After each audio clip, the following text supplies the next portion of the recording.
Alors qu'il y a 2 ans, Yann Moix sortait son roman autobiographique Orléans, un livre poignant où l'auteur revient sur son enfance douloureuse et sur les différentes violences que lui auraient infligées ses parents. J'ai été frappé à coups de fil électrique, que j'étais enfermé dehors, que je passais des nuits en slip dans le jardin. Sur le plateau de Balance ton poste, il nous avait raconté ce passé qui le hante et nous dire à quel point son frère était un homme dangereux. Mon frère était proche de groupuscules néo-nazis. Mon frère a été interné. Il a fait de l'hôpital psychiatrique. Il a été drogué aux psychotropes pendant de nombreuses années. Son frère Alexandre Moix avait alors porté plainte pour diffamation, mais ce vendredi, le tribunal correctionnel de Paris a rendu sa décision en relaxant Yann Moix. Propos qui, selon le procureur, relevaient davantage de l'injure publique que de la diffamation. Il est avec nous ce soir pour nous faire part de sa réaction. Tu dis un plus ça. C'est bon là-haut. Parlez avec le docteur Zerebi, 2 secondes. Je vous ai donné des analyses très pertinentes pendant la pause. Yann, merci d'être là. Yann, Merci de me recevoir. Yann, heureux. Libéré. Soulagé quand même. Soulagé, oui. Voilà. Vous avez été relaxé. Oui. Qu'est-ce qu'on dit ça a été quoi les conclusions? En fait, je voulais juste venir pour dire ça, c'est qu'il y a en France des droits, liberté de la presse, la liberté d'expression, la diffamation, etc. Ce sont des choses extrêmement pointues, techniques et régulées. Ouais. Il y a une chambre à laquelle je voudrais rendre hommage, non pas parce que j'ai gagné, parce que j'ai déjà perdu dans cette chambre, qui est la 17e chambre correctionnelle, qui s'occupe uniquement du droit de la presse, de la liberté d'expression et des procès en diffamation. Et c'est une chambre extrêmement technique qui regarde si on peut, comme ça, accuser quelqu'un au débeauté pour rigoler, sous prétexte qu'il a dit ceci ou cela. Dans l'émission que j'ai faite avec vous, vous m'aviez gentiment donné la parole à l'époque, ce qui m'avait d'ailleurs sauvé la mise, puisqu'il y avait un vote à la fin de l'émission qui m'avait quasiment exonéré de mes conneries d'il y a 30 ans. Eh bien, dans cette émission, j'avais dit un certain nombre de propos. La partie adverse a considéré que ces propos-là pouvaient être attaquables, comme ça, de manière fantaisiste, et cette chambre correctionnelle, la 17e chambre, a regardé techniquement, avec beaucoup d'esprit démocratique, si on pouvait comme ça accuser les gens. Et ce qui est très important de savoir, c'est que cette chambre-là, elle est un peu comme le maître étalon qu'on conserve, vous savez, de manière référentielle.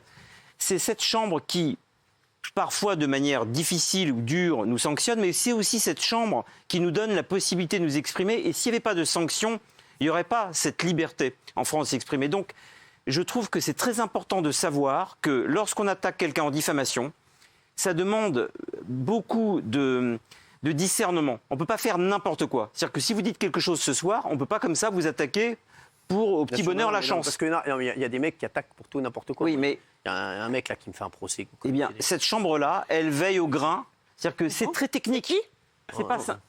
Non, mais c'est pas simplement des propos désobligeants. D'abord, on peut très bien dire que quelqu'un a collaboré avec des néo-nazis, que quelqu'un a fait de l'hôpital psychiatrique. Ça, ce sont des choses qui ne relèvent pas de la diffamation. Mais par ailleurs, si vous voulez, techniquement, il faut voir si, dans une émission donnée, dans le contexte donné, on a le droit d'attaquer quelqu'un sous prétexte qu'il a exprimé son opinion. Moi, je ne suis pas pour les procès, de toute façon. Ils sont garants. Non, mais c'est vrai. Cette chambre... Regarde, moi, je suis là, il y a un mec qui a un problème avec moi, il ne va pas faire un procès, il vient me voir. Puis non, voilà, mais le message que je voudrais donner ce soir, c'est que tout ça, c'est très technique. Il y a des gens dont le métier est de regarder techniquement à la loupe si des propos sont diffamatoires ou pas. La France n'est pas une cour de récréation géante où tout le monde se lance du sable dans la bouche. Je suis d'accord. Et donc il y a des gens qui regardent ça de très près et on ne peut pas faire n'importe quoi, on ne peut pas accuser n'importe qui, n'importe quand de n'importe quoi. Je suis d'accord. Alors, votre frère voulait quoi en fait? C'était quoi le but de votre frère Alexandre? Il voulait, si vous voulez, grosso modo, réparer le préjudice suivant qui est que... il a raté des choses que j'ai réussi, c'est tout. Et il pensait que c'est de la jalousie. Il pensait que c'était au tribunal, en pleurnichant dans un prétoire, que tout d'un coup on allait lui donner raison. C'est pas de ma faute, après tout j'y suis pour rien, si j'ai fait des choses là où il a échoué. Il aurait très bien pu faire autre chose de sa vie. Vous avez le sentiment d'avoir brisé une famille ou c'était déjà le cas? Non, mais moi je n'ai rien brisé, j'ai suivi mon chemin depuis tout petit. Quelqu'un a voulu faire du ski nautique derrière moi ou devenir mon sosie. C'est une pathologie de laquelle je ne suis pas responsable. Il y a de la place pour une seule personne dans moi, vous voyez. Ouais. J'essaye de me faire ma place. On ne peut pas être deux en moi. Il ne peut pas y avoir... Vous avez peut-être un sosie quelque part, Cyril. Sébastien. Mais dans votre corps... mais dans votre corps, vous êtes tout seul. Une très belle carrière. Voilà. Dans votre corps, vous êtes tout seul. Une très belle carrière et je l'embrasse d'ailleurs. Oui, mais pourquoi là? Quel est l'intérêt là de vous donner la parole? Franchement, aucun. Bah voilà, merci. De manière générale, normalement. Non, allez-y. Votre frère a perdu. Est-ce qu'en tant que vainqueur, vous avez envie de lui tendre la main pour peut-être une Je réconciliation? ne suis vainqueur de personne. J'ai simplement la tranquillité d'esprit de pouvoir continuer la chose la plus ingrate et la plus difficile sur Terre pour moi, c'est d'être moi-même. C'est tout ce que je demande, qu'on me fiche la paix. Et j'ai pas besoin de sosies, d'imitateurs, de clones et d'avatars. J'avance seul, comme je le peux, pour le meilleur et pour le pire. Et j'ai pas envie d'avoir un type qui m'imite 24 heures sur 24. C'est un problème qui relève de la psychiatrie et non pas des tribunaux. Maintenant, je ne tends la main à personne, pour des raisons qui me semblent évidentes. Simplement, je voulais simplement dire qu'il y a quand même dans ce pays une justice qui ne me donne pas toujours raison, mais qui est technique. Et on s'invective souvent sur les plateaux, on écrit des choses qui dépassent. Mais je voulais juste dire à vos téléspectateurs, Cyril, que tout ça, ce sont des choses qui sont extrêmement pointues. Nous, on peut balancer des choses sur des plateaux, des gros mots, etc.